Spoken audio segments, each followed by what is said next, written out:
যদি আপোনাৰ জীৱনটো সম্পূৰ্ণৰূপে সলনি কৰিব বিচাৰে, তেন্তে এই তিনিগৰাকী বন্ধু আপোনাৰ লগত আছেনে নাই ভালদৰে চাই লওক। প্ৰথম সেইজন বন্ধু, যিজন বন্ধুৱে আপুনি যদি ভুল কৰে আপোনাক ভুল বুলিয়ে ক'ব, তাক শুদ্ধ বুলি কৈ আপোনাক উৎসাহ নিদিয়ে। তেওঁৰ অন্তৰত সততা থাকিব আৰু তেওঁ যদি ভুল সেইটো ভুল বুলি ক'ব আৰু যদি শুদ্ধ সেইটো শুদ্ধ বুলিয়ে ক'ব। দ্বিতীয় বন্ধুজন হ'ল যিজনক আপুনি সততাৰে আপোনাৰ অন্তৰৰ কথা ক'ব পাৰে। যিয়েই কথা নহওক কিয়, এইটো নাভাবিব যে এই মোৰ কথাখিনি জনাৰ পিছত তেওঁ কি অনুভৱ কৰিব।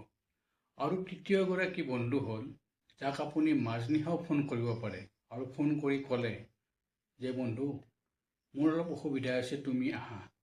আৰু যিজন বন্ধুৱে প্ৰশ্ন নকৰে কি অসুবিধা হৈছে বুলি, সেইজন বন্ধুৱে প্ৰকৃত বন্ধু। আৰু তেওঁ এটা কথাই সুধিব যে ক'ত আছা, মই তোমাৰ ওচৰলৈ সোনকালে গৈ আছোঁ। এই তিনিজন বন্ধু আপোনাৰ জীৱনত থকাটো